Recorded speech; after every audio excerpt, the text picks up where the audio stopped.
Pour ce qui est de l'avenir, il ne s'agit pas de le prévoir, mais de le rendre possible, disait Saint-Exupéry.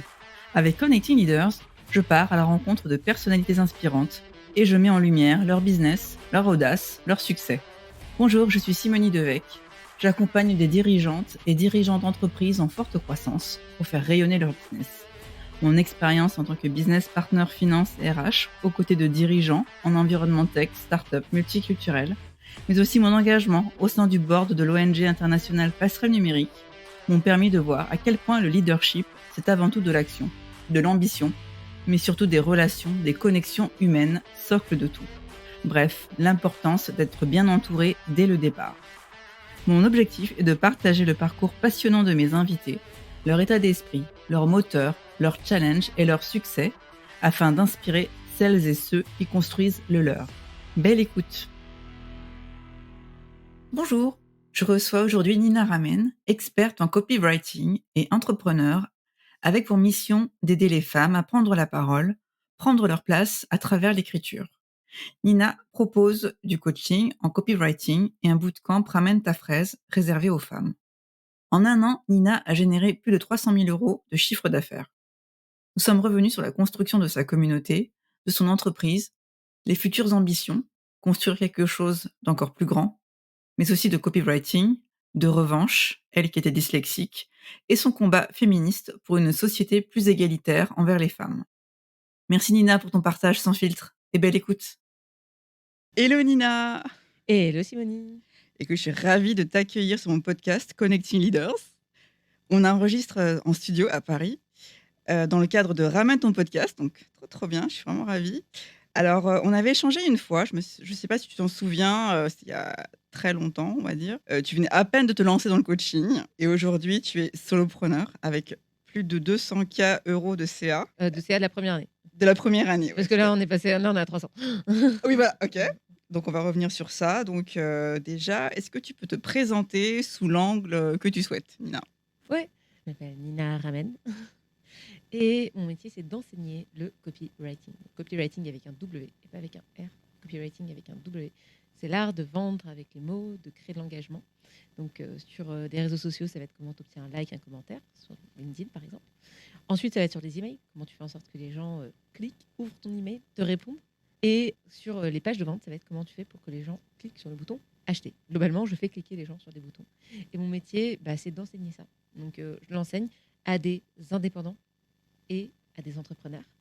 Et d'où mon livre qui s'appelle Copywriting pour indépendants et entrepreneurs. Ah ouais. Donc, l'idée, c'est que c'est une compétence qui est ultra indispensable aujourd'hui parce que la première manière de rentrer en contact avec quelqu'un aujourd'hui, c'est souvent à l'écrit.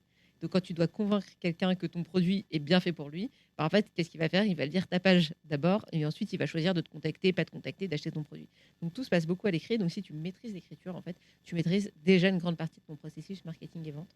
Et deuxième chose, quand tu es entrepreneur ou entrepreneuse comme moi, tu as aussi l'enjeu du recrutement. Et donc, l'idée, c'est aussi comment, au travers de ce que tu vas écrire, tu vas pouvoir rédiger des bonnes annonces, comment tu vas faire en sorte de transmettre la culture de ta boîte, comment tu vas faire en sorte d'être connu et de faire en sorte que les gens viennent à toi et aient envie d'adhérer à ton projet de manière plus large. Donc, c'est une des compétences qui, pour moi, est plus indispensable dans l'entrepreneuriat. Donc, aujourd'hui, tu es solopreneur, c'est ça?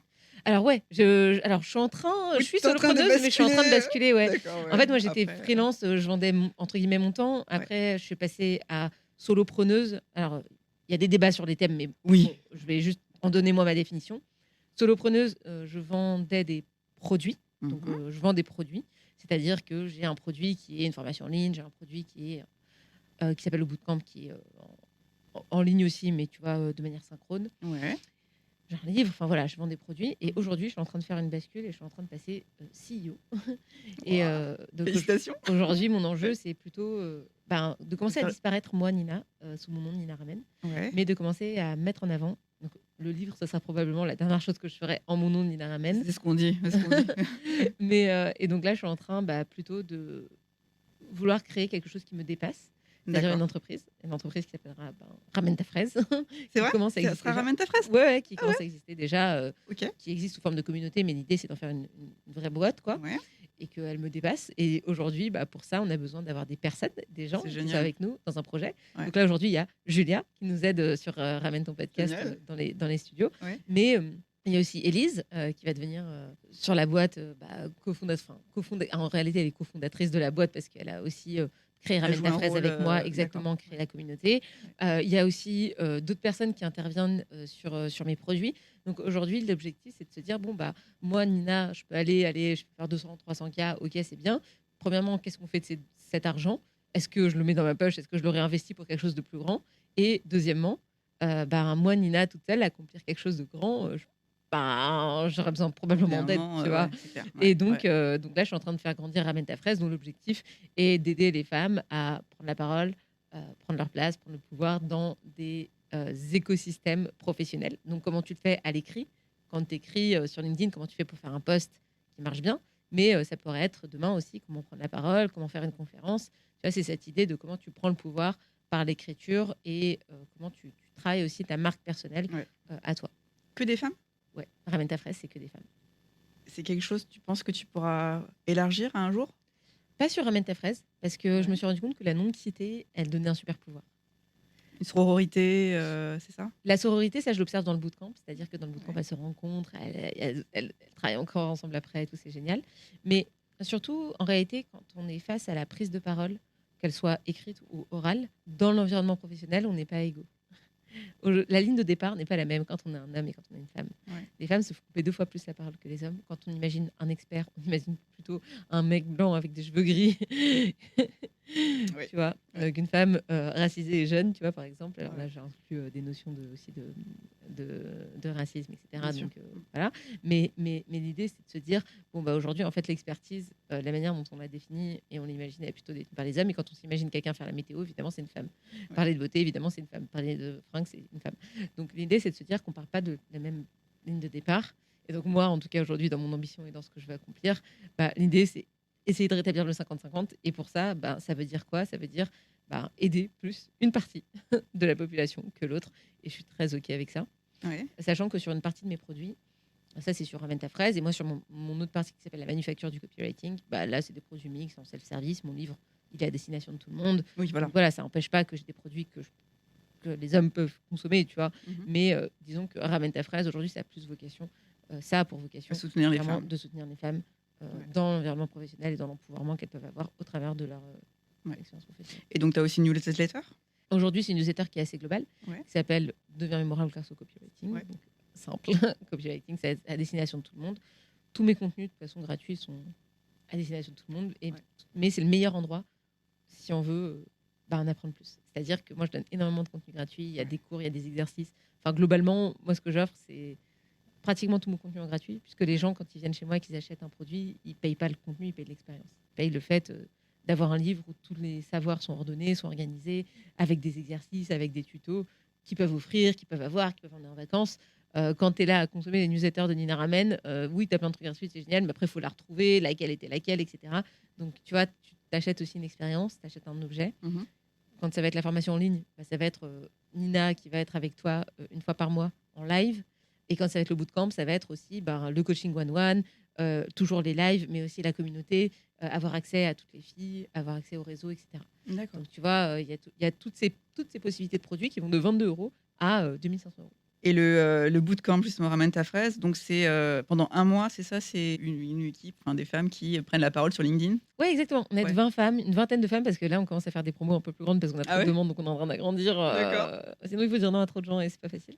Mais disons que c'est aider les femmes à prendre la parole, à l'écrit, donc utiliser le copywriting pour faire valoir leurs idées, pour défendre leur vision du monde, pour raconter leurs histoires, mais aussi pour vendre leurs produits. On a vraiment cet empouvoirment qui se crée. Il y en a qui font des millions de vues. Enfin, il y a dernier bootcamp, il y a Marine qui a fait plus d'1 million. Là, dans le top 100, il y a au moins 5 femmes qui partaient de zéro. Qui ont converti aussi par la suite? Ouais, qui partaient de zéro et qui ont fait top 100 des créatrices LinkedIn. Enfin, tu vois, voilà, on a des D'accord. belles réussites là-dessus. Et disons que là, ça, c'est le premier des produits qu'on va un jour proposer pour le moment. Ouais. Bon, là, on a la 6e saison. Donc, tu vois, c'est un truc qui a quand été même, hein. éprouvé. Ouais, ça fait Ouais. plus de 100 personnes qui sont passées. Enfin, Ouais. ça marche. Voilà. Donc, Ouais, on est ouais. assez confiant dans la méthode. Dans la méthode. Ouais. Maintenant, c'est... J'imagine qu'il y a une communauté qui se crée il y a une communauté après. qui se crée, Enfin, exactement. voilà, ouais. Du premier bootcamp, elles se parlent encore entre elles. Enfin, Voilà. tu vois, donc. Ouais. Puis il y a aussi ça apporte, j'imagine, des choses après, je veux dire, du business. Du business, de la Ouais. visibilité, elles créent des produits ensemble. Ah ouais, Ah ouais, carrément. c'est ça Il y a eu aussi. des partenariats, Ouais. des associations, ce genre de choses. Ouais. Ouais. J'avais une question par rapport à ce bootcamp. Quelles sont les principales, croyances limitantes ou blocages que tu retrouves, si tu veux en Alors, citer quelques-unes? ouais, alors je me sens pas légitime. D'accord, Ce que j'ai, c'est nul, ce que j'ai à dire, c'est nul, ça a déjà été dit, tout le monde le sait. J'ai pas le temps et j'ai le syndrome de la page blanche. d'accord. J'ai pas d'idée, je sais pas Ouais, quoi j'ai pas écrire, d'idée, ouais, j'ai pas d'idée, je j'ai suis pas nulle, été j'ai pas dit. le temps, j'ai pas d'idée. Globalement, c'est ça. Il y a un peu j'ai peur des haters, j'ai peur de l'image, enfin, j'ai peur d'avoir des personnes qui vont me contredire, j'ai peur de me faire agresser quoi, en gros. D'accord, ah oui, OK. Ouais, ouais Mmh. et je sais pas par où commencer. Et au bout d'un mois, elle sort de là en général, Ouais. enfin, elles Alors c'est 8 sont semaines, ouais, c'est 8 ah, c'est semaines 8 semaines, d'accord. et en fait, il y a 2 parties. La partie je comprends pourquoi tu dis un mois parce qu'il y a 2 parties. J'ai cru comprendre que c'était un La mois. première non, non, il y a la première partie où tu t'entraînes, donc c'est l'échauffement, c'est le petit bain, on appelle ça l'échauffement, D'accord. le petit bain. C'est-à-dire que là, tu regardes des vidéos, tu as toute la partie théorique, tout ce qu'il faut savoir, Ah bah, oui, oui, de on connaît bien les l'écriture, bases, oui, bah, c'est voilà, ça. tu as vraiment les Les bases tips, quoi, tout voilà, ce qu'il les faut tips, savoir. ouais. Exactement, donc tout ça, c'est des vidéos, des exercices et 1 fois par semaine des lives pour faire un peu du feedback et Bien cetera. sûr. Mmh. 1er mois et 2e mois, tu rentres en challenge, 1 post par jour pendant 30 jours Bah, oui, et c'est le fait donc de publier pendant un mois, c'est ça tu que as j'avais vraiment, retenu, ouais. le challenge. Ouais. Tu vas vraiment te donner alors ça va être dur, mais tu vas avoir des copines avec qui, tu vas pouvoir, t'entraîner et puis, enfin, garder le moral, quoi. Ouais. Tu vas avoir, du contenu, tu vas avoir une équipe sur laquelle tu vas pouvoir t'appuyer, auprès de laquelle, ben, tu vas pouvoir appeler dès qu'il y en a une qui est en galère, ben, Ouais. il y a les coachs qui débarquent et cetera donc tu vois, c'est un environnement où vraiment on est à fond derrière toi Il y a beaucoup de pendant tout ce temps-là bienveillance, et ouais, on te soutient, ouais. on est un vrai support, quoi. Ouais. Et dans un moment qui est pas facile puisque c'est s'exposer, c'est montrer sa vulnérabilité, c'est tu vois, c'est pas toujours facile de prendre la parole à plein d'égards et notamment, bah, celui qu'on va juger. On va prendre la parole, en public et ça intervient, c'est la deuxième peur, enfin, c'est la première peur avant la peur de mourir. Donc justement, tu disais que, tu voulais aider les femmes à prendre de la place. Mmh. C'est aussi, pour toi le fait de s'exposer aussi comme ça, de s'exprimer, de communiquer comme ça, c'est aussi une façon de prendre sa place dans la société? Ouais, bien sûr, parce que si tu sais exprimer tes idées, ben, tu sais dire ce que tu penses. Si tu sais dire ce que tu penses, tu sais exposer ta vision du monde, tu sais influencer le monde et les gens autour de toi pour qu'ils te rejoignent et Ouais. surtout, tu laisses plus d'autres personnes le faire à ta place et à un niveau plus extrême, bah, en fait, tu vas pouvoir aussi, ben, générer de l'argent par toi-même et dans ces cas-là, bah, si tu sais générer de l'argent par toi-même, tu as plus forcément besoin d'avoir un patron, un manager, un mari duquel tu vas dépendre, financièrement et ça te donne quand même beaucoup de liberté donc à un niveau, ça dépend du niveau auquel on peut aller Mmh. mais enfin, Donc auquel c'est très on va, hétérogène finalement, mais c'est des ça peut, profils, enfin des objectifs en venant, ouais, sont exactement assez, ouais, des et profils de femmes, exactement, aussi. même être identifié comme experte, quelles opportunités ça peut générer en tant que salarié, en tant qu'entrepreneur et entrepreneuse. Bah, évidemment, c'est opportunité de lead, ça te fait rentrer Bien des sûr. leads, à fond. Ouais. LinkedIn, c'est un super réseau encore aujourd'hui, c'est hyper qualifié. Tu peux même traquer, qui est-ce qui regarde tes posts, est-ce que c'est plutôt des CEO, est-ce que c'est plutôt des responsables de communication, enfin, tu as un niveau de qualification qui est vraiment génial, Mmh. sur les personnes que tu vises et pas seulement dans le B2B, tu vois, du B2C aussi. D'accord. Tu vois, Justine Hutto, de la marque Respire, elle vend des déodorants, elle s'est d'abord fait connaître sur LinkedIn, tu vois? C'est vrai. Tu as vraiment ça et les profils sont très différents, sont très hétérogènes, vraiment. Et justement, est-ce que tu as une offre B2B? Il me semble pas. Alors, toutes mes offres sont majoritairement B2B puisque, tu vois, enfin, même le livre, tu vois, s'appelle Copywriting pour entrepreneurs et indépendants. D'accord, ouais, Donc, c'est majoritairement des entrepreneurs qui l'achètent, donc qui ouais. l'achètent avec leur boîte. Pareil, le bootcamp, il coûte 2 500 €. C'est majoritairement des entrepreneuses qui l'achètent. Tu vois, c'est globalement des gens qui payent avec leur boîte. Après, c'est à destination des dirigeants et des personnes qui ont déjà, Une activité, une activité. Ouais, ouais. établie Donc, quand même, ouais. la plupart du temps, c'est quand même plutôt du B2B. Ouais. Et donc ce livre, c'est pas une dernière pièce, la dernière pièce de ton empire que tu es Mm. en train de créer, on va dire? Mais en réalité, dans l'organisation des produits, la première, c'est le premier produit qui est à 22 €. En fait, tu connais pas Nina, tu as pas envie de dépenser 650 € ou 2 500 € pour ces produits. Et tu te dis, OK, par contre, j'ai quand même envie d'apprendre le copywriting, j'ai quand même conscience que cette compétence, elle est Ouais, c'est vrai. indispensable pour les entrepreneurs. Donc, bah, soit je vais m'abonner à sa newsletter gratuite, soit je vais prendre le livre à 22 €. Et Oui, donc, ça peut être un premier pas, je sais pas, si dans une librairie, enfin quelqu'un qui est pas exactement. qui est moins connecté, on va dire, qui te suit pas sur LinkedIn, qui voit ça, qui veut juste s'améliorer en copywriting, qui te voit dans une librairie, C'est ça, qui va et c'est t'acheter, une première étape, tu vois? C'est une première étape, d'un produit qu'elle va racheter, peut-être d'un autre produit, c'est un pied dans la porte et sinon, c'est aussi rendre son savoir accessible à des personnes qui n'ont pas les moyens. Tout le monde n'a pas c'est vrai, forcément, les moyens, bah, tu vois, de payer des formations aussi chères, 22 €. c'est Pour vrai. moi, c'est rendre accessible aussi mon savoir beaucoup plus. Oui, c'est une façon également, ouais, de démocratiser un peu tout ça, quand Exactement, tout le monde n'a pas forcément les moyens. c'est ça. Tu disais aussi que tu as voulu rapidement sortir des réseaux sociaux parce que, bah, tu peux te faire bannir un jour, et puis, comment tu as géré tes haters justement? Ouais, alors le but des réseaux sociaux, c'est de sortir des réseaux sociaux et toujours d'avoir une audience qui t'appartient. Parce Ouais. que du jour au lendemain, LinkedIn peut décider de plus te montrer, YouTube Ouais. peut cracher, Ouais. peut se faire acheter, regarde Twitter ce qui s'est passé. Ouais. Bon, il y a plein de choses que tu maîtrises pas, ta liste email, c'est la tienne, c'est des données qui t'appartiennent. D'ailleurs, c'est ce qui vaut de l'argent dans une boîte aussi. C'est ce qui valorise ta boîte, c'est aussi ta liste de prospects. Donc c'est important d'avoir sa propre Ouais. liste de prospects. C'est pour ça que dans mon livre, il y a toute une partie sur la newsletter et les Ouais, emails. t'en parles bien, d'accord. Donc ça, c'est la première partie de la réponse. La deuxième partie de la réponse, c'est comment tu gères les haters. Tu as 3 manières de le faire. Soit tu réponds, soit tu supprimes, soit tu ignores. D'accord. Si tu ignores, tu laisses la personne parler et puis tu ne réponds pas. Soit tu supprimes, dans ces cas-là, tu supprimes puis tu bloques et donc on n'en parle plus. Soit tu débats et dans ces cas-là, il faut avoir en tête que la personne, c'est un débat public. Donc tu es dans l'arène, donc il y a un public, donc la personne, tu as peu de chances pour qu'elle revienne, elle fasse machine arrière.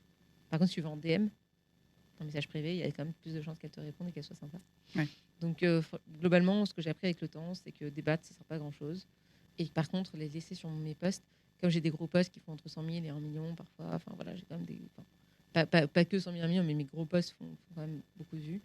Et je me dis, en fait, j'ai pas envie de leur donner cette visibilité-là. On revient un peu sur ton parcours. Donc, tu es ingénieur chimiste de formation. Comment tu as fait la bascule en fait entre ingénieur, recruteuse? Est-ce qu'il y a eu un métier entre-temps, entre les deux? Non. Comment ça a été la bascule C'est un recruteur qui est venu me voir, qui me dit hey, tu veux faire du recrutement? Je lui dis mais hey, t'es sûr que tu as lu mon CV? Et il m'a dit oui, en fait, on cherche des profils scientifiques. D'accord. Pour recruter d'autres scientifiques. Parce qu'on pense que en fait, c'est mieux d'avoir des personnes expertes pour recruter des profils experts. Ouais. Donc, c'est comme ça que je suis devenue recruteuse. C'est un métier que je connaissais pas du tout. D'accord. Et qu'est-ce qui t'a attiré là-dedans? Franchement, c'était soit je continuais à regarder Derrick à la télé le vendredi après-midi parce que je sortais, c'était mon premier job. Donc, d'accord. Tu vois, je me dis bon, je n'avais pas trouvé de job en chimie, je savais pas trop si ça m'intéressait ou pas. Ouais. Et donc. C'est là que s'est fait la transition. Ouais, ça s'est fait comme ça. J'ai saisi l'opportunité. Surtout, je me suis fait confiance dans le fait que j'apprendrais sur le tas. Tout ce qui s'est passé finalement? Ouais, j'ai consommé beaucoup de contenu, j'ai regardé beaucoup d'articles. Ouais, donc tu es formée beaucoup seule. Je me suis formée énormément seule. Enfin, j'étais un peu jetée là comme ça au milieu.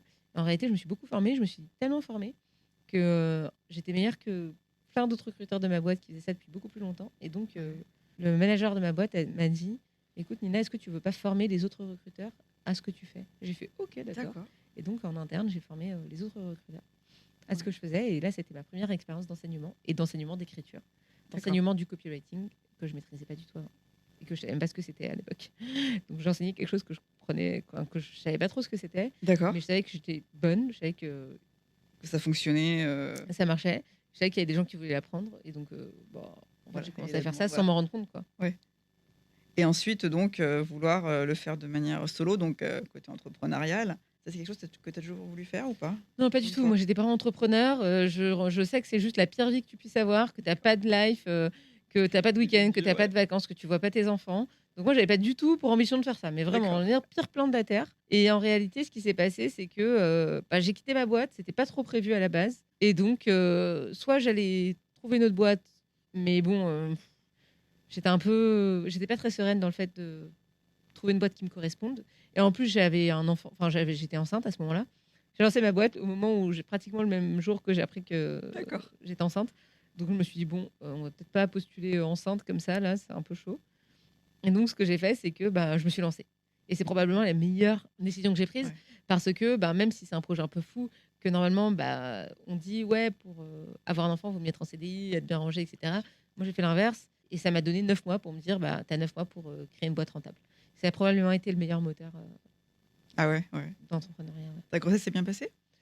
Alors, bien passé, oui. Tout le monde était en bonne santé, donc ça, c'était cool. Nickel, ouais. Est-ce que j'ai aimé être enceinte? Pas du tout. Ouais. Mais je veux dire, en termes d'énergie, etc., parce que tu as des femmes qui ont des grossesses difficiles, mais... Ouais. Parce que toi, tu devais créer ta boîte en même temps, tu vois. Donc, est-ce que tu avais quand même cette énergie et cette, tu vois... Ouais, complètement. Moi, c'était pas un problème. La fatigue aussi à la fin. C'était pas trop un sujet, l'énergie et tout. Ouais, je pense que j'étais boostée aussi, peut-être. Ouais, puis je sais pas, je me posais pas la question, je pense. Mais par contre, j'ai pas trop eu le temps d'investir ma grossesse, c'est-à-dire que j'ai pas eu le temps j'avais pas le temps de me poser la question si je voulais faire du yoga prénatal, de faire du chant prénatal. Non, c'était pas la question. C'était genre, ok, en fait, t'as 9 mois, crée ta boîte, fais une boîte rentable. J'ai pas eu le temps d'investir les choses plus que ça, quoi. C'était efficacité, quoi.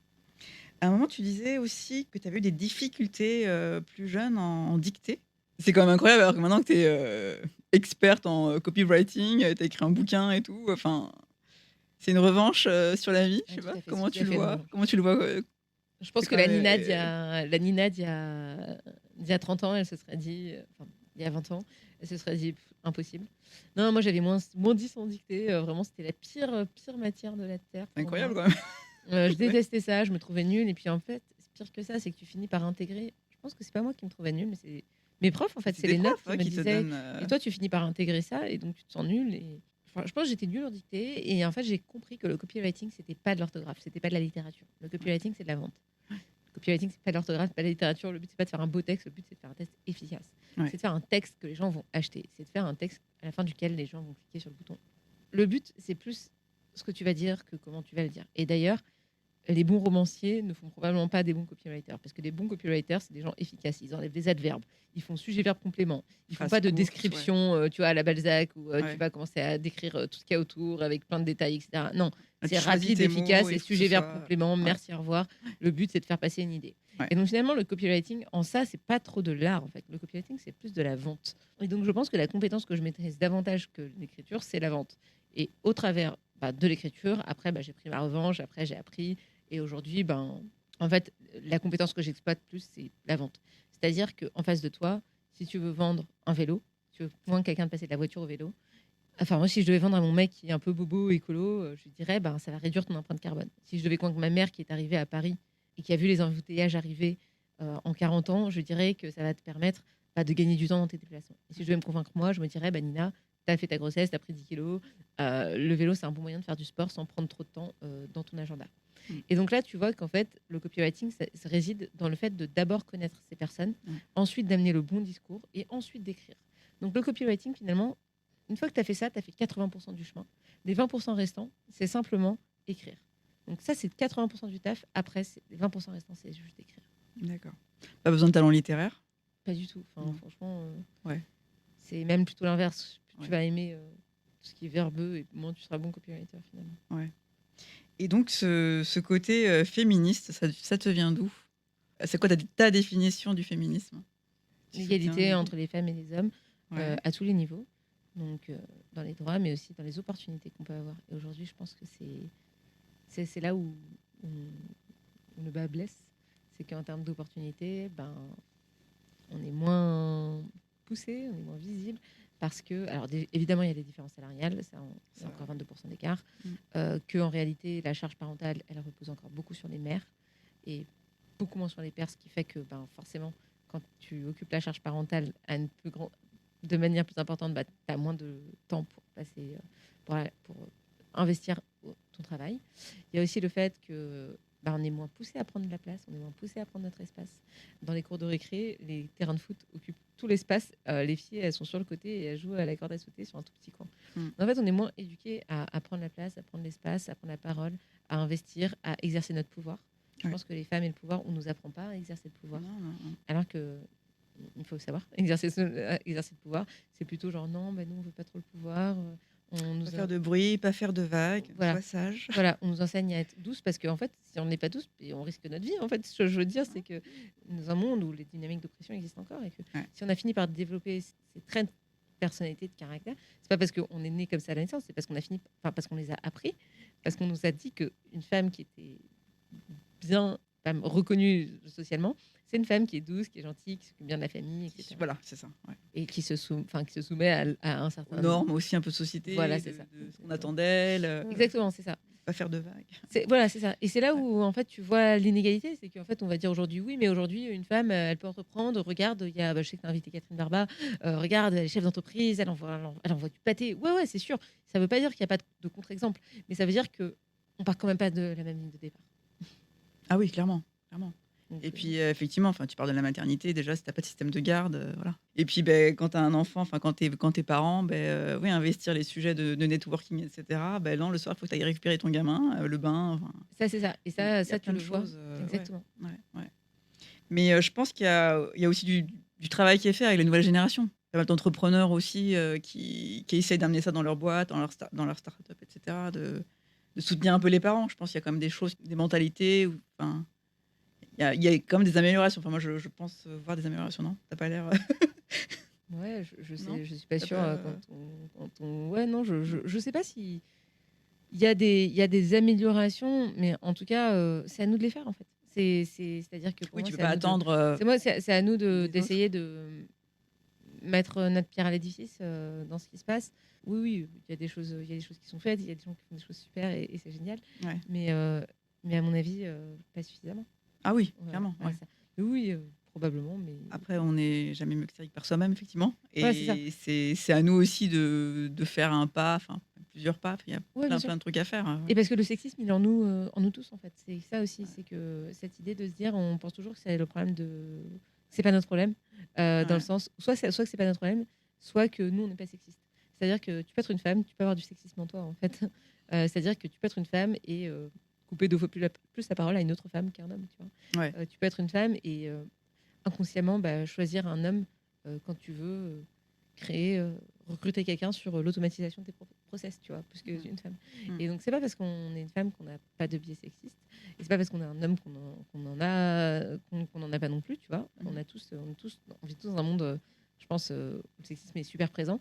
Et donc, l'enjeu, c'est aussi d'arriver à faire en sorte que le sexisme ordinaire, il n'existe plus, tu vois. Et ça, c'est tellement ancré, c'est tellement profond, Mm. alors que c'est compliqué. Alors oui, bien sûr, il y a des agressions, il y a ce qui se passe de manière très explicite, mais le sexisme ordinaire, c'est ce qu'on voit au quotidien, quoi, Ouais, et ouais. qui existe encore tellement dans les entreprises. T'as invité Mounia, il me semble. J'ai cru avoir vu Mounia. Ouais, je l'ai aussi invitée dans mon podcast. Et je sais qu'à un moment, Mounia, donc c'est une ancienne investisseuse, une ancienne VC. Et justement, elle me disait que c'était des femmes qui créent leur boîte. On connaît les chiffres, c'est assez triste. Mais bon, voilà, quoi, c'est comme ça.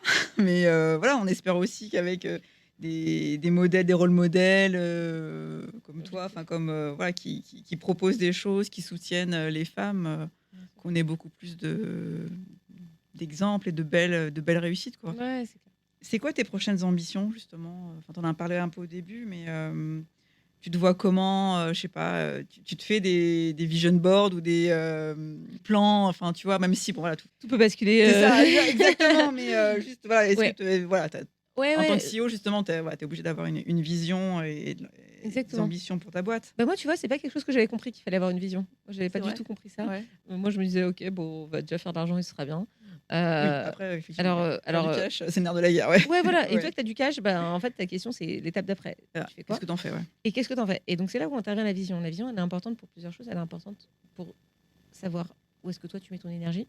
Genre, est-ce qu'aujourd'hui, passer une journée à enregistrer des podcasts, à faire venir des podcasters, est-ce que c'est plus important que passer une journée à écrire un email de vente? Ou est-ce que c'est plus important que de passer une journée à à recruter quelqu'un Ouais. pour écrire des newsletters, tu vois? Et tu dois arbitrer entre ces choix-là. Ouais. Et tu dois. Donc, ce n'est que ça, en fait, la vie d'un entrepreneur et d'une entrepreneuse. C'est arbitrer, en fait, comment tu vas répartir ton temps.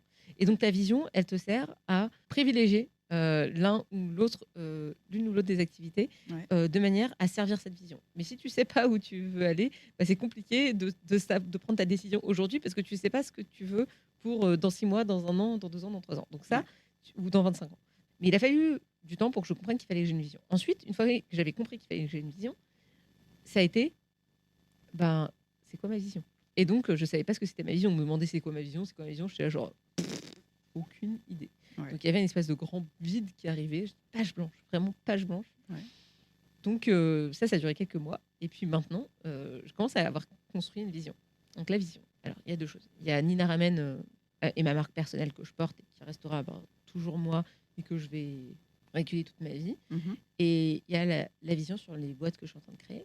Mhm. Et donc Ramène ta fraise, la vision et l'ambition de Ramène ta fraise, c'est dans 25 ans de devenir un espace d'empouvoirment, de prise de parole. Dans combien de temps?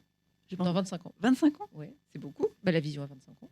T'aurais pas fait une vision plus proche, non? En fait, Tu pourrais pas dire ça dans, je sais pas, dans 5 ans, par exemple, non? je commence par 25 ans parce que, D'accord. en fait, je me dis, OK, où est-ce que tu vas être dans 25 ans pour savoir où est-ce que tu dois être dans 10 ans, où est-ce que tu dois être dans 5 ans, puis où est-ce que tu Et dois du être coup, dans tu 3 ans, ramènes puis le où est-ce que tu dois être dans curseur, 6 mois, puis où est-ce d'accord. que tu dois être demain. D'accord. C'est ça l'idée. Ok. En tout cas, moi, j'ai construit dans ce sens. En me disant, OK, où est-ce que je vais être. Et on peut partir encore plus loin. C'est qu'est-ce que tu veux que les gens disent à ton éloge mortuaire. Oui. Donc, ça, tu vois, ça aussi, ça peut. Donc, finalement, c'est qu'est-ce que tu veux pour que les gens disent ça, qu'est-ce que tu dois avoir accompli, etc. Ouais, etc. Donc, tu peux remonter comme ça. Ouais. Du coup, En gros, la vision de Rametra Fraise, c'est créer un espace d'empouvoirment des femmes, de faire en sorte que les femmes elles soient reconnues pour leur expertise dans le monde du travail à 50-50. Donc, D'accord. pour ça, Ouais. passe l'empouvoirment des femmes, passe par, pour moi, la formation et l'éducation. Parce que pour avoir confiance en nous, il faut faut qu'on soit formé, il faut qu'on se sente légitime. Et ça passe par le fait d'apprendre. Une fois qu'on a appris, on se dit, ah ouais, ok, en fait, là, je sais, j'ai appris, donc je suis compétente. Quand je suis compétente, ok, je suis compétente, donc j'ai envie d'aller montrer aux gens ce que je sais faire, j'ai envie de m'exposer, j'ai envie de montrer au monde que je suis excellente, en fait, et que c'est génial ce que je fais, et que ça marche. Ouais. Mais ça, c'est conditionné par le fait qu'on ait confiance en nous. Et la confiance en nous, elle est conditionnée par le fait qu'on se sente capable, et pour moi, c'est conditionné par le fait d'apprendre. Ouais. Tu apprends, tu te sens capable, tu vas dans le monde un peu plus hostile, tu vas tester. C'est un peu comme dans le bootcamp. Au début, elles testent dans le petit bain, et puis après, elles vont dans le grand bain, elles vont publier sur LinkedIn. Tu vois. Ouais. Et c'est un peu ça l'idée. Et à la fin, je suis capable de prendre la parole pour moi, d'exprimer ma vision du monde, d'exprimer qui je suis, d'exprimer ce que je veux, et de ne pas me sentir impostrice tout le temps dans les environnements professionnels. C'est la première chose. Et la deuxième chose, c'est quand j'ai cette reconnaissance, comment est-ce que derrière, je la transforme en chiffre d'affaires. Parce que l'objectif, c'est aussi de se dire en chiffre d'affaires ou en salaire.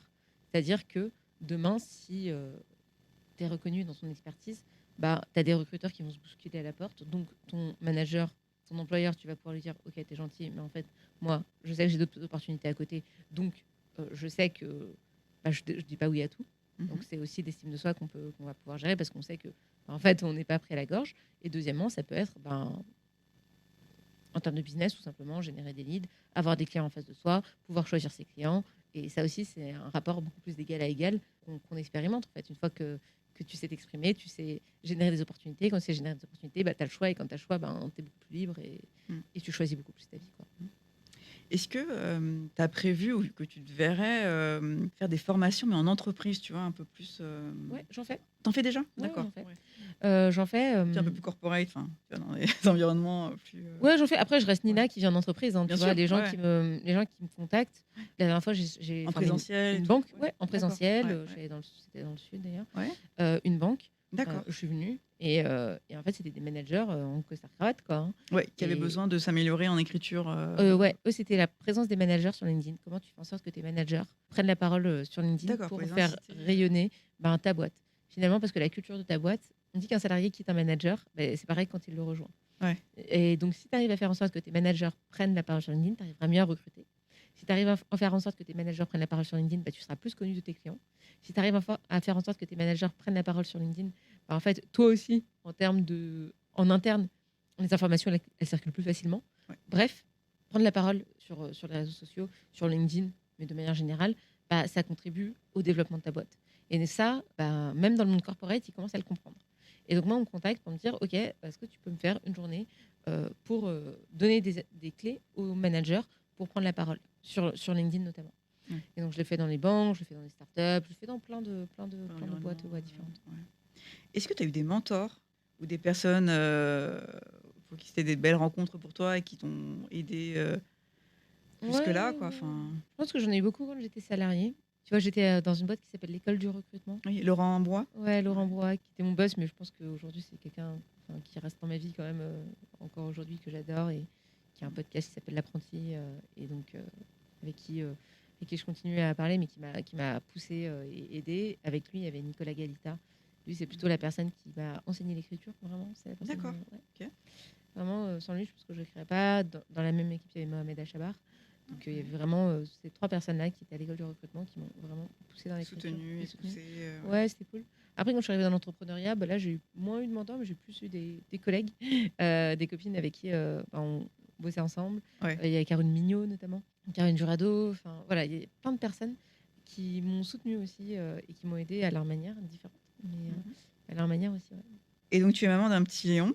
Quand tu étais venue là en coaching, je pense que j'étais enceinte. Tu étais déjà enceinte, je crois. Ouais, j'étais enceinte. Tu l'as peut-être pas encore révélé, mais il me semble que tu étais enceinte. Ouais, j'étais complètement enceinte. Ouais. Comment tu organises un peu tes temps, l'allocation de tes temps, pro, perso, vie de famille, toi, ton temps pour toi, faire des trucs pour toi. T'en as pas? C'est ça? Alors, Comment tu arrives Plusieurs à éléments. jongler, Bah, alors à mal, t'organiser? enfin, il y a pas de: «Waouh, ma vie, en fait, elle est trop bien, elle est parfaitement organisée», enfin, pas du tout ça. En vrai, c'est impro, MacGyver un peu tous les jours. D'accord. Mais il y a quelques petits éléments que j'ai mis en place. La première chose, c'est connaître son rythme. Ouais. Moi, je sais que le matin, j'aime bien que ce soit focus, deep work, travail en profondeur sur des sujets de fond. À midi, j'ai des lives, donc beaucoup pour mes produits. Mmh. Je suis avec mes clientes, en interaction souvent. Et après-midi, soit je donne du feedback, soit je refais une petite tranche de travail, en profondeur et où je traite mes emails. Et le soir, c'est plutôt des calls. Donc ça, c'est vraiment ma gestion de mon énergie. Tous les vendredis, c'est travailler sur ma boîte et pas dans ma boîte. Sur ma boîte, ça veut dire prendre des décisions, Toute seule? regarder de manière Forcément? stratégique.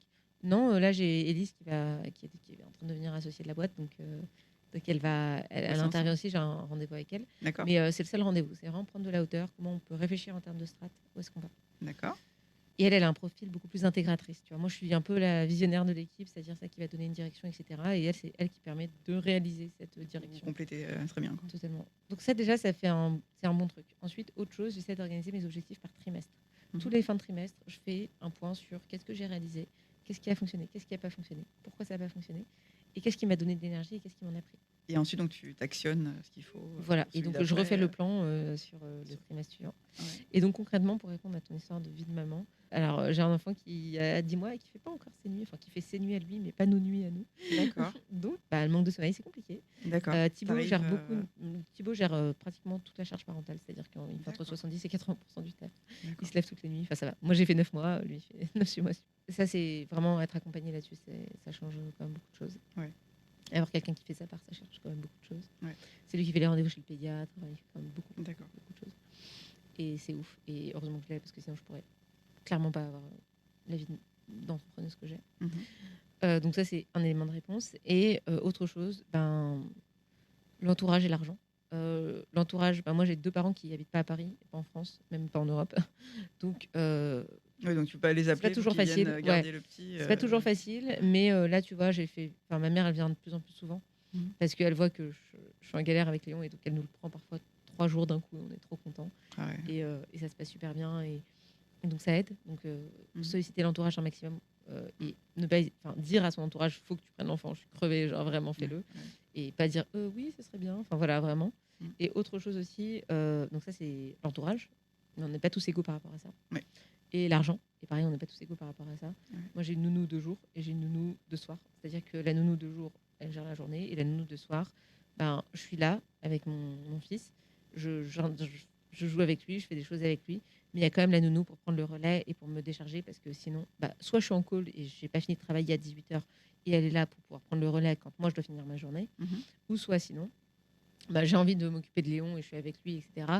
Mais elle me décharge quand même d'une certaine part du travail qui peut être Logistique un peu, de la logistique, de maison, faire à manger, de faire le le bain, de repas, machin. voilà, ouais, Voilà, ouais. des choses où en fait parfois tu as envie d'être avec son enfant, mais full time, en fait tu finis ta journée, donc tu es crevé et tu as aussi envie un peu d'oxygène, quoi. Voilà, ouais. Donc tu n'as pas toujours envie de renchaîner sur la deuxième journée Ouais, et ouais. ça te permet de donner un sas de décompression. Mmh.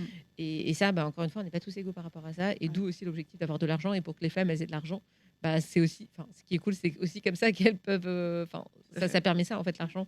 Ouais. Et ça permet de se donner de l'oxygène. Et ça ne veut pas dire que tu es mauvaise mère, ça ne veut pas dire que tu abandonnes ton enfant. Ça veut juste dire que tu t'autorises à avoir de l'aide, que ce soit de ton entourage ou que ce soit d'une nounou. Je pense qu'il y a aussi ce sujet aussi de culpabilité des mamans, quoi. Clairement. Et puis, tu vois, si on voyait plus de mères finir tard le soir et puis parler de leur business, et puis probablement qu'on culpabiliserait moins parce qu'on se dirait pas dans notre tête, ah non, je suis pas là en train de m'occuper de mon enfant. Moi, mon mec, il culpabilise pas, hein. Enfin, il dit, oh, bon, moi, je fais comme je C'est peux. comme ça, quoi. Ouais, il Enfin, fait comme je voilà, peux. ouais. Comment tu arrives à prendre soin de toi, Nina, justement? Tu arrives à avoir des Euh, moments, quand je dis prendre soin de toi, c'est pas forcément faire du sport, de la méditation, hein, c'est un ensemble, tu vois? Faire des choses qui te rechargent, qui te donnent de l'énergie. Oui, moi, ce qui me donne de l'énergie, c'est être seule sous ma couette en train de regarder des vidéos YouTube toute la journée. Donc, tu D'accord. vois, ça, c'est très simple. J'essaie de faire du sport. Mais je Ouais. pense que j'ai pas beaucoup pris soin de moi pendant 1 an et demi. Donc, aujourd'hui, je suis en train de changer les choses là-dessus. Ouais. Pendant 1 an et demi, je me suis consacrée à mon travail. Je me suis consacrée Ouais. à mon enfant. Je me suis consacrée à plein de choses. Mais je me suis un peu laissée de côté. Tu vois, j'ai pris 15 kilos avec la grossesse. Enfin, c'est Ouais. des choses qui sont pas faciles pour moi. Ouais. Et donc, aujourd'hui, j'essaie de me remettre progressivement au centre de ma propre vie. ça passe par plusieurs choses. La première, c'est je me fais coacher. En sport, tu dis Non, en Nutrition mental. Non, Mental, d'accord. mental, Ouais. business. Ouais. Et donc ça me permet d'avoir un sas où je suis que en train de me parler, de m'occuper de moi, Ouais. voilà, où il n'y a personne d'autre. Donc ça, Ouais, c'est chouette, ça. top. Ouais. Et c'est plutôt coaching business, mais franchement, ça m'aide énormément. Et pour le moment, c'est déjà pas mal. Voilà. Mais si c'est un moment qui te j'ai fait du bien, quoi. Enfin, j'ai réalisé dans tous les cas. qu'en réalité, ton business, c'est toi. Et si l'entrepreneur va pas bien, la boîte va pas bien. Donc prendre soin de Nina, c'est aussi prendre soin de la boîte, c'est aussi prendre soin de Léon, c'est aussi prendre soin de Thibaut, c'est aussi prendre soin des personnes qui bossent avec moi. Si moi je suis bien, tout le monde ira bien. S'il n'y a pas de Nina, il n'y a pas de business. Pas de Nina, pas de business. Donc tu as intérêt à prendre soin de toi et de ta santé mentale, de ta santé physique de manière extrêmement sérieuse parce que tout repose sur toi. C'est ça. Donc si toi tu décroules, tout le reste s'écroulera, il n'y aura plus de boîte, il n'y aura plus de chiffre d'affaires, il n'y aura plus de... Voilà, il n'y aura plus rien. Quoi. C'est clair. Donc, tu dois te mettre en priorité. C'est quelque chose que j'ai compris il n'y a pas si longtemps que ça, que je suis en train d'essayer d'appliquer, que je suis en train d'essayer d'implémenter, premièrement par le coaching. Bon, avant, je faisais quand même pas mal de sport, donc le sport, enfin voilà, je suis en train d'essayer de remettre en place des choses, j'essaie de marcher plus, enfin voilà, c'est des petites choses, mais qui aujourd'hui sont en train d'essayer de prendre de plus en plus d'espace dans ma vie. Alors tout à l'heure, tu parlais d'argent justement. Est-ce que c'est des sujets sur lesquels tu coaches aussi en dehors de l'écriture Parce que c'est quand même lié notre rapport, enfin les femmes. Là, je parle vraiment des femmes. Hein. Les femmes, le rapport à l'argent, comment tu te vends, comment tu négocies ton salaire, quand tu négocies tes prix quand tu es indépendant. Enfin. Ouais. Alors là, c'est pas une prestation que je vends aujourd'hui telle quelle parce que ou des axes sur lesquels ouais, voilà. Par contre, quand on touche à l'écriture, on touche à comment ton image de toi, à ton exposition à toi, et donc forcément, ça déclenche des choses derrière qui sont plutôt de l'ordre de comment je me price, comment je me valorise. Et quand elles sont dans mes produits, les femmes, alors, elles me posent quand même pas mal de questions. Tu vois, il y a quand même pas mal de discussions qui se créent, qui vont au-delà de l'écriture, qui vont au-delà de LinkedIn, qui vont, ok, bah, comment est-ce que tu gères, comment est-ce que tu fais, comment est-ce que tu résous ton apport à l'argent, comment tu t'augmentes tes prix. Enfin, moi, tu vois, aujourd'hui, je facture 500 € de l'heure, je veux dire, augmenter ses prix, tu vois, c'est plus un sujet, quoi. Donc vraiment, il y a cette idée de comment tu augmentes ta perception de toi-même. Ouais. Et ça, c'est valable pour l'écriture, mais c'est valable pour tout le reste, en réalité. Et donc, l'écriture n'est qu'un prétexte au vrai travail qu'on fait, qui est comment tu te perçois, comment tu prends confiance en toi. Et ça passe l'argent. Le rapport à soi, l'argent, il rentre clairement dedans. Quoi. Ouais. Et comment toi, tu te formes, tu te progresses justement toute seule Tout le temps. Moi, j'ai toujours une formation en cours. Moi, je suis une boulimique des formations. Parfois, j'essaie des formations, je ne les regarde pas. Et puis, et puis un mois après, j'avais acheté cette formation et je suis trop contente de retomber dessus. Là, tu vois, j'ai acheté un espèce de groupe avec plein de formations. Il y a genre 15 formations dedans. Et hier, je l'ai réouvert et c'était trop bien. Tu vois, il y avait une partie sur comment créer des produits gratuits. J'ai fait, mais c'est génial, c'est tellement ça. Donc, en fait, par contre, le danger dans lequel il ne faut pas tomber, c'est consommer plein de formations et pas les implémenter. Donc moi, je regarde pas trop vite, parce que tu peux être boulimique et faire comme une série Netflix, tout regarder, et puis après, merci, au revoir, et rien appliquer. Donc la vraie valeur d'une formation, elle consiste dans l'exécution. Donc l'idée, c'est comment tu exécutes. Et donc la question, c'est comment tu apprends, mais surtout comment tu t'implémentes. En fait. Et pour moi, c'est plus l'implémentation qui compte que l'apprentissage. Mais un jour par semaine, le fameux vendredi, c'est sur ça que je travaille. En fait. C'est comment moi, je deviens meilleur et comment j'implémente ce que j'ai appris. Donc ton planning, tu as quand même des jours de formation, entre guillemets, ta journée business, ta journée. J'ai une journée. J'ai une journée où c'est que Nina, c'est travailler sur ma boîte et pas dans ma boîte. Sur ma boîte, ça veut dire comment je fais évoluer la stratégie, comment je l'apprends, comment je fais évoluer les process, où est-ce qu'on va, comment je prends des décisions. Ça, c'est sur ma boîte et ça, c'est le vendredi. Est-ce qu'on verra moins Nina à un moment, quand tu dis que tu vas un peu disparaître, entre guillemets, enfin disparaître Tout à fait. Aujourd'hui, tu vois, sur le bootcamp, c'est une méthode qui est prouvée. Ça a fait 5 saisons. Là, on fait la 6e. C'est bon, en fait, on sait que ça marche. Donc aujourd'hui, j'ai remplacé Nina sur plein d'aspects, notamment des coachings. Il y a une partie des coachings qui sont faits par une coach.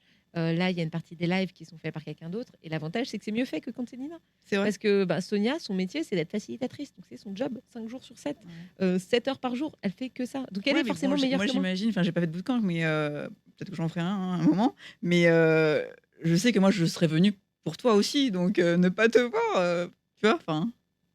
Non, il n'y a pas eu de ce genre de demande. Jamais. Non, j'ai jamais eu ce retour-là. Après, ça reste ta méthode, évidemment. Parce que les vidéos, c'est moi, parce que la méthode, c'est moi, parce qu'en fait, ça me dépasse. Et puis moi, finalement, ce que je fais, c'est pas si important que ça, tu vois. Et donc, il y a cette idée de comment est-ce que tu fais appliquer ce que toi, la connaissance que tu détiens. Et en réalité, les coachs, quand ils sont en coaching, ils sont plus disponibles que moi. Sonia, en live, elle est meilleure que moi, c'est son métier. Donc, elle D'accord. a la méthode, elle a les idées à faire passer, Ouais. elle les fait passer. Et ce qui se passe, c'est que ces personnes-là, en fait, elles implémentent beaucoup mieux Ouais. que moi ce que je fais. Après, mes clients ont accès à Nina. C'est-à-dire que moi, toutes mes clientes dans le bootcamp, elles ont tout mon numéro de téléphone, elles peuvent toutes m'envoyer un message. Mm.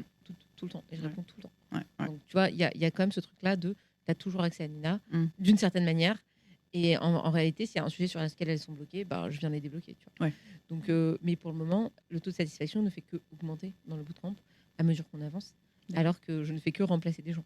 En fait, me remplacer par des gens. Ouais. Donc ça montre bien qu'en fait, les gens sont meilleurs que moi et qu'en réalité, c'est assez égocentré de penser que c'est toi que les gens viennent voir. Oui, ils sont contents que tu sois là, mais en fait, ils viennent apprendre quelque chose. Enfin, sinon, avoir accès à Nina, si tu veux, c'est pas qu'ils veulent en réalité, c'est pas accès à Nina, c'est accès à la connaissance de Nina. Voilà. Je pense que tout le monde s'en fout de moi, tu vois. Enfin, vraiment. Ouais. Est-ce qu'il y a des choses que tu aurais fait autrement dans ton parcours là? Il y a plein de choses que j'aurais fait autrement, mais je pense que la Nina du passé a pris des très bonnes décisions. C'est-à-dire que, alors si je devais parler à la Nina du passé, je lui dirais mets un outil de gestion compétent et bien. D'accord. Bon, et la Nina du passé, elle ne pouvait pas prévoir qu'elle ferait 300 000 euros de chiffre d'affaires, qu'elle aurait 10 personnes à gérer et qu'il faudrait faire des fiches de paye et qu'il faudrait faire passer des factures, qu'il faudrait gérer la trésorerie. C'est la Nina du passé, son objectif c'était faire du chiffre d'affaires là, maintenant, tout de suite, pour être sûr d'avoir un product market fit en fait. Ouais. Donc ce qui s'est passé, c'est que la Nina du passé, elle n'avait pas ce problème-là, tu vois. Donc la Nina du présent, c'est trop facile d'aller la voir et lui dire ah ouais fais ça en fait. Non, la Nina du passé, elle a dépensé son énergie dans ses objectifs prioritaires et elle l'a très bien fait. Ouais. Donc probablement qu'aujourd'hui, je suis un peu dans la merde parce que j'ai pas un outil de gestion qui soit hyper correct, mais en réalité, je pense que si j'avais dépensé l'énergie à faire ça dans le passé, peut-être que j'en serais pas là aujourd'hui. Donc finalement, je pense que j'ai pris les bonnes décisions. En tout cas, j'ai les problèmes des décisions que j'ai prises auparavant et je pense que pas de très très gros problèmes. Après, il y a forcément des erreurs que j'ai faites et que je suis en train de rétablir. Tu vois, je travaille avec beaucoup de monde. Je travaille de plus en plus avec du monde et ça, tu peux pas le prévoir parce que ta boîte elle grossit et que tu prends de plus en plus de personnes avec qui tu vas bosser. Parfois, tu fais des erreurs dans ta manière de gérer les relations, de ta manière de faire les choses. Pour juste tu les améliores. En fait, aujourd'hui, Élise, elle est responsable de l'expérience freelance. Donc tous les gens qui bossent avec nous, ils ont un super espace, ils ont des feedbacks, ils ont des trucs qui se passent. C'est trop bien, tu vois. D'accord. Mais bon. Oui, évidemment, si je pouvais dire ça à la Nina du passé, mais la Nina du passé, son but, c'était d'abord de créer quelque chose. De créer quelque chose. Voilà, c'est ça, tu vois, qui permet aujourd'hui d'avoir un environnement qui commence à être cool, qui commence à être agréable et sur lequel on peut faire on peut en faire notre priorité, tu vois. Voilà, l'expérience, on a l'expérience cliente, on essaie d'avoir une expérience pas salariée parce qu'on n'a pas de salarié, mais un peu freelance avec lesquels on bosse. On essaie de progresser là-dessus. Donc évidemment que la Nina du passé, j'aimerais bien lui dire essaye de faire gaffe à ça, mais en fait au final je me suis ramassée et puis j'ai appris et puis aujourd'hui je fais des trucs mieux, tu vois. Et probablement que des gamelles j'en prendrai d'autres, mais l'objectif c'est juste d'arriver à prendre des leçons de ça, quoi. Des conseils à donner. J'ai fait des erreurs et j'en referai, j'espère juste que ce sera pas les mêmes. Des conseils pour celles justement qui souhaiteraient se lancer. Apprendre, être obsédé par l'apprentissage, vraiment. Alors l'apprentissage de l'écriture pour moi c'est déjà genre si tu sais écrire et tu sais vendre, tu as déjà fait 80% du chemin, quoi. Donc ça pour moi ce serait le premier conseil. Et le deuxième conseil ce serait apprends, quoi. Apprends quand tu te ramasses, ne t'auto-flagelle pas, c'est ok. Qu'est-ce que j'aurais pu faire mieux? Comment je peux progresser? Comment je peux devenir une meilleure personne? Parce que si toi tu deviens meilleur, ta boîte deviendra meilleure. Et comment être un bon copywriter? En achetant mon livre. Ça c'est la base déjà. Qui s'appelle Copywriting pour entrepreneurs indépendants. Disponible à la Fnac, sur Amazon. Mais comment être bon au-delà de copywriter? Parce que je pense que les gens qui nous écoutent, c'est pas forcément des gens qui veulent devenir copywriter, mais c'est vrai que utiliser l'écriture, recruter des personnes pour leur business, qui vont utiliser le copywriting pour faire un levier business. Et donc mon conseil à ces personnes-là, ce serait le copywriting, l'écriture, c'est la dernière partie. Ce qui est important, c'est les 80% de connaissance de la personne que tu as en face, de ses attentes, de quoi elle a besoin, à quoi elle rêve, quels sont ses freins, qu'est-ce que tu peux lui promettre. Et une fois que tu sais ça, après tu passes à l'écriture. D'accord. Dernière partie, la côté gestion de ta boîte. Ça a été quelque chose de... Enfin, ça va, tu es assez à l'aise là-dessus, sur les sujets un peu finance, gestion, montage, etc. Non? Ou tu as été bien accompagnée depuis le début? Ah non, pas du tout. C'était la catastrophe. Alors, d'accord. Vraiment, c'est très intéressant. C'est très marrant que tu abordes ce sujet. Je ne l'ai pas abordé dans aucun podcast, très rarement. C'est catastrophe. Vraiment, D'accord. j'ai dû apprendre de zéro. Moi, je suis nulle en admin, je suis nulle en Ouais, finance. c'est mon taf, en fait, c'est pour ça que je te demande comment tu as pu gérer, c'est Ouais, c'est pour intéressant ça de que voir, comment, les entrepreneurs, tu vois, catastrophe, ils gèrent vraiment, ça. alors moi, j'ai commencé en SASU, D'accord. parce que, en fait, moi, je touche les ARE, donc Ouais. j'ai mon Donc c'est bon chômage, montage, ouais. voilà, et donc excellent. Jusqu'ici, tout va bien. En fait, ce qui se passe, premier exercice comptable, clôture, première clôture de l'exercice comptable. Alors, avant la clôture de l'exercice, je m'étais dit, c'est marrant, mais je fais quand même beaucoup de bénéfices. J'ai une boîte qui, Qui est rentable depuis, qui jour fait 1. 80. Ouais, voilà, à cette époque, j'avais pas autant développé le bootcamp que ça, Ouais, mais j'avais 90% de marge sur tous mes produits, tu vois. ouais. Maintenant, j'ai le bootcamp a beaucoup moins de marge, mais j'avais quand même une grosse marge sur mes produits qui étaient des produits paradigmatiquement de coaching, Mmh. donc de presta et de formation en ligne, tu vois. Mmh. Et donc, je voyais la marge augmenter, augmenter, augmenter. Je me disais, mais je crois qu'il y a des impôts là-dessus. Un moment, Ouais, genre, ouais, je savais pas trop ce qui se passait, tu vois, ouais. vraiment pas. Après, j'ai commencé à en parler un peu à mon expert comptable, mais bon, Il avait pas l'air plus, alarmé que ça. Ouais, puis enfin, j'ai compris qu'il fallait que je dépense plus d'argent. J'ai fait bon, ok, je vais essayer de dépenser de l'argent. Donc là, il a fallu que je trouve des moyens de dépenser de l'argent parce que moi, j'ai pas cette mentalité-là, en fait. Ouais. J'ai pas du tout la mentalité business, genre investissement, recruter des gens, etc. Moi, j'étais en mode, ok, moi, je vais faire mon truc en mode artisanal et Ouais, puis je ouais, vais faire ouais, plein d'argent et puis ouais. en fait, voilà. Et là, j'ai changé d'état d'esprit. Je me suis dit, ok, en fait, Nina, de toute façon, cet argent, tu vas le donner en impôt, tu vois. Donc Mmh. autant essayer de faire en sorte de développer ta boîte avec. Donc là, ça a déjà fait un switch. C'est aussi comme ça que j'ai commencé à développer des produits, à développer le bootcamp, etc. Mmh. Donc ça, c'est une chose. Ensuite, donc, je me suis rendu compte que donc j'avais un outil de facturation, c'était très bien, mais j'avais aucun outil de pilotage de ma D'accord, boîte et aucun outil de gestion. Donc là, d'accord, je suis en train d'implémenter un outil de gestion qui s'appelle Axonote. d'accord. J'implémente dans le sens où l'objectif, c'est au moins de savoir. Moi, j'avais un tableau Excel, hein, Mmh. Oui, bah, faut rapidement, commencer, quoi, voilà, tu ouais, faut vois. commencer, ouais, ouais. Mais bon, en fait, faut repasser toutes tes factures sur Excel. Enfin, c'est compliqué, quoi. Ouais, ouais. Donc là, je commence à avoir Axonote, qui est un outil dont j'espère pourra me permettre de savoir si j'ai 10 k à dépenser ou si j'en ai 100, tu vois, ou Ouais, si j'ai 100 euros, tu vois. ouais, ouais, ouais. Enfin, l'enjeu de ça, c'est de prendre des bonnes décisions. Ouais. Enfin, l'enjeu de ça, c'est de savoir où est-ce que tu en es en termes d'argent pour piloter, pour prendre les bonnes décisions pour ta boîte. C'est-à-dire que est-ce qu'aujourd'hui, tu peux te permettre de recruter Julia qui va te coûter 2000 euros par mois, mais qui va te permettre de te libérer, je ne sais pas combien d'heures de travail, C'est ça. ou est-ce que tu peux pas te le permettre Mmh. parce que ta boîte, Combien elle il est te faut de ric-rac. bootcamp pour arriver à tel Voilà. niveau, enfin, par C'est rapport ça. à tes Ou combien de objectifs ventes, futurs, voilà. exactement, ou combien de Voilà. ventes il faut que tu ajustes, ou quel effort. Là, je navigue à vue, et ça, c'est hyper douloureux aujourd'hui pour moi. D'accord. Et c'est vraiment le pain point du moment, vraiment, Ouais. de moi, de Est-ce que Nina, tu de ma arrives boîte. justement à regarder les marges que tu as sur tes produits? Tu arrives à Les avoir marges une sur mes vision? produits, Ça, c'est tu bon. les as? Ouais, Ouais. d'accord. Les marges sur mes produits, ça, il n'y a pas de Ouais, problème. Je sais combien un bootcamp me coûte, je sais d'accord. combien ça me rapporte. Pareil pour mes produits en ligne, mais par contre, ce que j'ai, La vision c'est plus globale, c'est, pour la vision l'instant, globale. tu Par en exemple, train tous les de mois, je ouais, sais pas, par exemple, il y a ouais, des mois où je vais faire un investissement de, je sais pas, 5 000 euros, par exemple, sur un truc d'automatisation. mmh, En fait, ça, c'est rentré nulle part. Et donc, je sais pas l'impact que ça a. C'est ouais, une dépense qui est ponctuelle. Après, pareil, il y a des dépenses qui sont récurrentes. Et donc, ça. En fait, j'ai pas la vision. J'ai la vision par produit, mais j'ai pas la vision de tout le reste. d'accord. C'est-à-dire des frais, des charges variables, en fait. Ouais, J'ai plus la vision des charges par produit fixe, ouais, tu vois, ouais. mais pas vraiment des charges qui vont être le quotidien, quoi. Vous avez pris des bureaux ou pas? Je sais plus. Ouais, j'en ai pris, ouais. Ouais? Ouais, c'est des petits bureaux, mais c'est des bureaux quand même. Ouais. Et donc, tu vois, c'est vraiment ce truc-là dont j'ai besoin. Et donc là, je suis en train d'implémenter un outil de pilotage. Après, là, il a fallu que je sache quoi faire de mes dividendes. Donc, est-ce que je les verse? Est-ce que je les verse pas? Qu'est-ce que ça veut dire? Le fait de les remettre dans ma boîte, 50 k, est-ce que je les mets dans ma poche? Est-ce que je les mets dans ma boîte? Moi, j'ai choisi de les remettre dans ma boîte pour augmenter les capitaux propres. D'accord. Je savais même pas ce que c'était que des capitaux propres.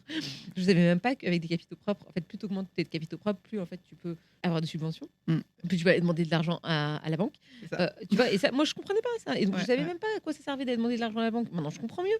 Mais avant, c'était impensable. Je me suis dit, ok, juste tu prends de l'argent et puis voilà, quoi. Et tout ça, en fait, ça a des enjeux dont je n'avais aucune idée. Aucune. Ouais, ouais, ouais. Oui, quand c'est pas ton environnement, c'est pas ton background ou tu vois, enfin, maintenant tu vois que c'est quelque chose c'est important, quoi. Pour, à ton stade, en plus quand tu es en plein développement et cetera, que c'est quelque chose, Ah oui, je en comprends. tant que CEO que c'est super Ouais, important, ouais, et puis ouais. aujourd'hui, je pense que ça fait partie des sujets sur lesquels je me forme le plus. OK, donc là, on te retrouve donc ton livre qui sort, 1er juin? Tu me Ouais, corriges? qui sort le 1er juin. 1er juin, d'accord. Donc on peut le commander sur Amazon, Fnac. Sur Amazon, mais bon, on recommande pas On peut trop. dire, ouais. La Fnac, et toutes les bonnes librairies. Librairie indépendante, ouais. Exactement. Ouais. Ça s'appelle copywriting pour entrepreneurs. Tu vas Vraiment. dédicacer un moment, tu vas faire des séances, il y a des choses qui sont prévues au grand public. Ouais, va y avoir Ramène tes baskets géants, c'est-à-dire un endroit où il va y avoir plein d'entrepreneurs qu'on va faire venir et qu'on va faire marcher, on va faire une marche d'entrepreneurs. Ouais. À Paris. C'est le 16. De toute façon, si vous voulez être au courant de ça, il faut juste s'abonner à ta newsletter. À ma newsletter, c'est la manière la plus simple d'obtenir des informations. ninaramen.com. Et sur les réseaux, sur les réseaux, toujours sur LinkedIn, voilà, ouais. Instagram. Voilà. Instagram aussi, ouais. Génial. Écoute, merci beaucoup Nina. J'étais ravie de notre échange. Merci à toi Simonie, c'était un grand plaisir. À bientôt. Bye. Merci d'avoir écouté cet épisode de Connecting Leaders. Si vous avez aimé cet épisode, vous pouvez soutenir le podcast en vous abonnant sur votre plateforme d'écoute ou en le partageant autour de vous ou encore en laissant un commentaire sur Apple Podcasts. Merci et à très vite.